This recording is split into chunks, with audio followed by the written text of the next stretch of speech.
इस कहानी की शुरुआत में हम एक सेल्समैन को देखते हैं जो जानवरों को खरीदने के लिए इकट्ठा हुए लोगों को बताता है कि हमारे जानवर काम तो करते हैं लेकिन वो बिल्कुल भी इंटेलिजेंट नहीं होते। इसके बाद वो सेल्समैन उन लोगों के सामने कुछ अजीब से जानवर पेश करता है जिनका नाम था थॉरीफेंट्स। वो एलिफेंट्स और हॉर्स के कॉम्बिनेशन से बने हुए थे और वो इंसानों की तरह ही काफी ज्यादा इंटेलिजेंट होते हैं और वो इंसानों की तरह बात भी कर सकते थे। सेल्समैन एक छोटे से थॉरीफेंट्स जिसका नाम मोजली था उसे आगे बुलाकर वहाँ मौजूद लोगों को दिखाता है कि वो कितना ज्यादा इंटेलिजेंट है और इंसानों की तरह वो बात भी कर सकता है। मोजली को बात करता देखकर वहाँ पर मौजूद लोग पूरी तरह से हैरान थे और फिर इसके बाद मोजली की बोली लगाई जाती है और उसे खरीद लिया जाता है। मोजली को कुछ भी समझ नहीं आ रहा था कि आखिर वहाँ पर हो क्या रहा है और उसके पेरेंट्स चाहकर भी मोजली को बचा नहीं पाते। अगले सीन में हम 25 साल के बाद का समय देखते हैं जहाँ पर अब मोजली काफी बड़ा हो चुका है और अब उसकी एक वाइफ और उसका एक बेटा भी है। जिस आदमी ने मोजली को खरीदा था वो काफी ज्यादा स्ट्रिक्ट था और वो मोजली को टॉर्चर करके उससे अपने खेतों में काम करवाता था। मोजली अपने बीवी बच्चों की वजह से ना चाहते हुए भी वो सारा काम करता था जो उसका मालिक उससे करवाता था और भले ही वो काम कितना ज्यादा हार्ड क्यों ना हो। अब एक दिन वो सेल्समैन जिसने मोजली को उसके मालिक को नीलामी में बेचा था वो अपने बूढ़े थ्योरीफेंट्स पर अपने 2 नौकरों के साथ वहाँ पर आता है जो मोजली के मालिक को बताता है कि मैंने तुम्हारे लिए एक बहुत अच्छी सी जगह देखी है जिसे तुम्हें जरूर खरीदना चाहिए। उसकी बातें सुनकर मोजली का मालिक उससे कहता है कि मेरे पास इतने पैसे नहीं है कि मैं वो जमीन खरीद सकूं। इस पर सेल्समैन मोजली के मालिक को सलाह देता है कि वो मोजली के बेटे को नीलामी में बेच दे जिससे उसे ढेर सारे पैसे मिल जाएंगे जिसके बाद वो बड़े ही आसानी से वो जमीन खरीद पाएगा। मोजली सारी बातें सुन रहा था और वो अपने बेटे को नीलामी में नहीं बेचने देना चाहता था, इसीलिए वो अपने मालिक के पास जाकर उससे कहता है कि आप वो जमीन क्यों खरीदना चाहेंगे क्योंकि वो जमीन तो पूरी तरह से बंजर है जिस पर खेती भी नहीं की जा सकती। मोजली का मालिक उसकी बातों पर ज्यादा ध्यान नहीं देता और उसे पत्थर मारकर वहाँ से भगा देता है। रात में जब मोजली अपने फैमिली के साथ होता है तो उसका बेटा उससे अपने साथ एक जगह पर चलने के लिए कहता है। मोजली दिन भर काम करके थक गया था इसलिए वो अपने बेटे के साथ नहीं जाना चाहता था लेकिन उसके जिद करने की वजह से मोजली को उसके साथ जाना पड़ता है। रास्ते में मोजली और उसके बेटे के साथ जुगनू भी चल रहे थे। चलते चलते मोजली अपने बेटे के साथ एक गुफा में आ जाता है जिसमें 2 पैरों पर चलने वाला थॉरीफेंट्स के चित्र बने हुए थे जो कि इंसानों की तरह ही 2 पैरों पर चल रहे थे और 2 हाथों से बाकी के काम कर रहे थे। थॉरीफेंट्स के ऐसे विकसित प्रजाति की चित्र गुफा के दीवार पर देखकर मोजली पूरी तरह से हैरान था क्योंकि गाँव और शहर में रहने वाले सारे थॉरीफेंट्स जानवरों की तरह 4 पैरों पर चलते थे और इंसानों ने बुरी तरह से टॉर्चर करके काम लेते थे। अब मोजली को सेल्समैन के बूढ़े थ्योरीफेंट्स की बात याद आती है जिसने मोजली को बताया था कि सालों पहले सारे थ्योरीफेंट्स इंसानों की तरह ही 2 पैरों पर चलते थे और इंसानों से वो बेहतर लाइफ जीते थे क्योंकि वो इंसानों से काफी ज्यादा इंटेलिजेंट थे। लेकिन जब इंसानों को उनके बारे में पता चला तो उन्होंने थ्योरीफेंट्स पर हमला करके कुछ थ्योरीफेंट्स को बंदी बना लिया और बाकी के थ्योरीफेंट्स अपनी जान बचाकर नॉर्थ की तरफ चले गए। इंसानों का गुलाम बनकर सालों तक काम करने की वजह से बंदी बनाए गए सारे थ्योरीफेंट्स समय के साथ जानवरों की तरह 4 पैरों पर चलने लगे लेकिन उन्हें अभी भी विश्वास है कि उनके साथी उन्हें बचाने के लिए वापस जरूर आएंगे। मोजली को इस बात पर बिल्कुल भी भरोसा नहीं था कि ये कहानी सच है और न ही उसे उम्मीद थी कि कोई थ्योरीफेंट्स उन्हें बचाने के लिए आएंगे, इसीलिए वो अपने बेटे के साथ वापस आ जाता है। अब मोजली जब अपने फैमिली के साथ होता है तो वो सेल्समैन और अपने मालिक को आपस में बात करते हुए सुनता है जहाँ पर सेल्समैन मोजली के मालिक को बता रहा था कि मोजली की वाइफ प्रेग्नेंट है और उसके बच्चे के होते ही हम उसके बड़े बेटे को नीलामी में बेच देंगे। मोजली और उसकी वाइफ सेल्समैन और अपने मालिक की ऐसी बातें सुनकर बहुत दुखी होता है क्योंकि वो अपने बेटे को खोना नहीं चाहता था। लेकिन मोजली की वाइफ को अभी भी इस बात पर पूरा विश्वास था कि उनके पूर्वज उन्हें बचाने के लिए एक दिन जरूर वापस आएंगे। अगली सुबह मोजली का मालिक मोजली के साथ बंजर जमीन पर हल चलाना शुरू कर देता है लेकिन पथरीली और बंजर जमीन होने की वजह से उस पर हल नहीं चल पा रहा था। लेकिन अपने मालिक के मानने पर मोजली अपनी पूरी ताकत से हल को अपनी तरफ खींचता है जिसकी वजह से वो हल टूट जाता है। उसका मालिक ये देखकर बहुत गुस्सा होता है और अब मोजली भी समझ चुका था कि उसकी और उसकी फैमिली की लाइफ और भी मुश्किलों से भरा होने वाला है, इसीलिए वो अपनी फैमिली को बचाने के लिए नॉर्थ की तरफ जाकर अपने पूर्वजों को ढूंढने का फैसला करता है और अपने बेटे को उसकी मॉम का ध्यान रखने का बोलकर वो जंगल की तरफ भाग जाता है। मोजली को भागता देखकर सेल्समैन अपने नौकरों को उसे पकड़ने के लिए भेजता है।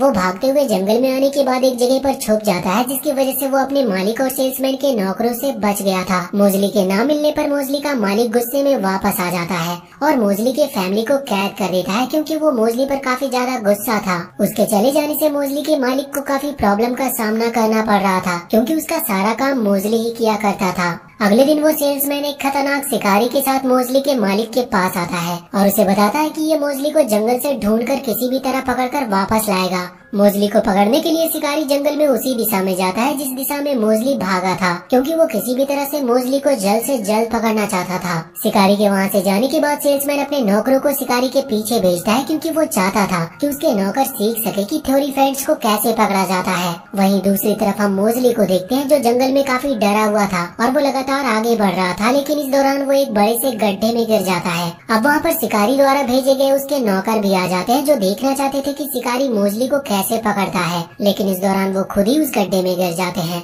शिकारी तीर से मोजली पर हमला करने ही वाले थे, लेकिन समय रहते ही मोजली गड्ढे में गिरे सेल्समैन के नौकरों के ऊपर चढ़कर गड्ढे से बाहर निकल आता है और वहाँ से गुफा के अंदर भाग जाता है। शिकारी इसके बाद एक बार फिर से मोजली को मारने के लिए उसके पीछे जाता है, लेकिन मोजली जब गुफा के दूसरी तरफ बाहर निकलता है तो वहाँ का वो दृश्य देखकर पूरी तरह से हैरान था, क्योंकि वहाँ पर पानी के गिरते हुए खूबसूरत झरने और गहरी खाइयाँ थी। अब शिकारी भी मोजली को मारने के लिए लगातार उसकी तरफ बढ़ रहा था, इसीलिए मोजली अपनी जान बचाने के लिए एक लंबी छलांग लगाकर झरने के दूसरी तरफ कूद जाता है, लेकिन इस दौरान वो दूसरी तरफ नहीं जा पाता और तेजी से नीचे खाई में गिरने लगता है। मोजली की जब आँख खुलती है तो वो खुद को झरने के पीछे मौजूद एक सीक्रेट गुफा के अंदर पाता है, जिसमें ठीक उसी प्रकार के थ्योरी फ्रेंड्स के चित्र बने हुए थे जैसा चित्र मोजली ने उस गुफा के अंदर देखा था, जिसे उसने अपने बेटे के साथ खोजा था। कुछ समय बाद मोजली को गुफा के अंदर 3 थ्योरी फ्रेंड्स मिलते हैं, जिन्हें देखकर मोजली पूरी तरह से हैरान था, क्योंकि उसे विश्वास नहीं हो रहा था कि गुफा की पेंटिंग और कहानियाँ बिल्कुल सच थी। मोजली हिम्मत करके उन थ्योरी फ्रेंड्स के सामने जाता और उनसे बात करके उनके वहाँ होने के बारे में पूछता है, जिस पर वो उसे बताते हैं कि उनके फ्रेंड को जुगनू दिखाई दिया था, जिसका पीछा करते हुए वो दोनों वहाँ पर आ गए। जिस प्रकार मोजली उन थ्योरी फ्रेंड्स को देखकर हैरान था, ठीक उसी प्रकार वो थ्योरी फ्रेंड्स भी मोजली को वहाँ देखकर पूरी तरह से हैरान थे, क्योंकि उन्हें लगता था कि इंसानों की दुनिया में एक भी थ्योरी फ्रेंड्स नहीं रहते हैं। मोजली इसके बाद उन्हें बताता है कि वो किन मुश्किलों का सामना करके वहाँ तक पहुँचा है और इंसान उनके ऊपर कितना जुल्म करते हैं और उनको टॉर्चर करके काम करवाते हैं। उसकी बातें सुनकर वो थ्योरी फ्रेंड्स मोजली को अपने साथ अपने शहर की तरफ लेकर निकल पड़ते हैं। सफर के दौरान मोजली को उनसे पता चलता है कि थ्योरी फ्रेंड्स बचपन से ही एक योद्धा और इंटेलिजेंट होते हैं। एक लंबे सफर के बाद वो चारों एक जंगल के पास पहुंचते हैं, जहां पर थ्योरी फ्रेंड्स मोजली को बताते हैं कि इस जंगल के दूसरी तरफ हमारा शहर मौजूद है, लेकिन हम वहां जंगल के बीच से नहीं जा सकते क्योंकि हम पवित्र नहीं हैं और जंगल के बीच में मौजूद पवित्र पेड़ का सुरक्षा एक गार्डियन कर रहा है, जिसकी वजह से जो भी इस जंगल में जाता है फिर कभी वापस नहीं आता। थ्योरी फ्रेंड्स की बातें सुनकर मोजली उन्हें जंगल के विशालकाय पेड़ों के जड़ों के नीचे मौजूद गुफा के रास्ते से होते हुए जंगल को पार करने की कहता है। उन्हें मोजली की ये बातें बहुत पसंद आती है, इसीलिए वो मोजली के साथ उन गुफा के रास्ते से जंगल को पार करने के लिए निकल पड़ते हैं, लेकिन अगले ही पल वो विशालकाय पेड़ धंसने लगते हैं और गुफा गिरने लगती है, जिसकी वजह से मोजली और उसके साथी थ्योरी फ्रेंड्स किसी तरह अपनी जान बचाकर गुफा से बाहर आते हैं और अब ना चाहते हुए भी उन्हें अपने शहर तक पहुंचने के लिए लंबे रास्ते से सफर करना पड़ता है। शिकारी अभी भी मोजली का पीछा कर रहा था और वो जल्दी उसके पास पहुंचने भी वाला था। मोजली शिकारी को देखकर अपने साथियों को बताता है कि शिकारी उसे ढूंढते हुए वहाँ पर आ गया है। उसकी बातें सुनकर मोजली का साथी थ्योरी फ्रेंड्स गैलियन उसे एक चट्टान के पास ले जाता है और उसको वहाँ मौजूद जुगनुओं पर विश्वास करके चट्टान से नीचे कूदने की कहता है। मोजली को जुगनुओं के ऊपर बिल्कुल भी विश्वास नहीं था, लेकिन फिर भी वो गैलियन की बात मानकर अपना एक पैर आगे बढ़ाता और आंखें बंद करके गैलियन के साथ चट्टान से नीचे कूद जाता है। लेकिन वो दोनों चट्टानों से नीचे खाई में नहीं गिरते, बल्कि आश्चर्यजनक रूप से जुगनुओं ने उनके पैरों के चारों तरफ लिपटकर उन्हें हवा में उठा लिया था। ये देखकर गैलियन के दोनों साथी भी जुगनुओं पर विश्वास करके चट्टान से नीचे कूद जाते हैं और जुगनू उन दोनों को भी चट्टान से नीचे नहीं गिरने देते और वो उन चारों को हवा में उड़ाकर जंगल को पार करा देते हैं। इस प्रकार जुगनुओं की मदद से मोजली अपने साथियों के साथ शिकारी से बचकर काफी आगे निकल गया था। अब मोजली जल्दी गैलियन और उनके साथियों के साथ 2 पैरों पर चलने वाले थ्योरी फ्रेंड्स, जिन्हें अपराइट्स भी कहा जाता है, वो उनके शहर में पहुंच जाता है। वो अपराइट्स के शहर में आकर काफी ज्यादा खुश था, क्योंकि वो देखता है कि अपराइट्स इंसानों से भी काफी ज्यादा विकसित थे और वो एक बेहतर लाइफ जी रहे थे, जिसकी वजह से मोजली को पूरा विश्वास होता है कि अपराइट्स अपनी सेना भेजकर उसकी फैमिली और बाकी के थ्योरी फ्रेंड्स को बचा लेंगे, क्योंकि अपराइट्स बचपन से ही एक योद्धा होते हैं। लेकिन जल्दी मोजली को पता चल जाता है कि अपराइट्स सिटी के सारे अपराइट्स बूढ़े थे, जिसके बाद उसे बताया जाता है कि ये सब जंगल के उस पवित्र थ्योरी फ्रेंड पेड़ के श्राप की वजह से हुआ है कि सालों से अपराइट्स सिटी में एक भी बच्चे ने जन्म नहीं लिया, जिसकी वजह से समय के साथ अपराइट्स सिटी के सारे अपराइट्स बूढ़े हो गए। मोजली ये सुनकर बहुत दुखी होता और अब वो अपने फैमिली के पास वापस जाना चाहता था, लेकिन वापस जाने से पहले वो अपराइट्स की क्वीन से मिलता है। वो जब क्वीन से मिलता है तो उन्हें सारी बातें बताता है कि किस प्रकार इंसान उन पर जुल्म करते हैं, इसीलिए उसे अपराइट्स की मदद की जरूरत है।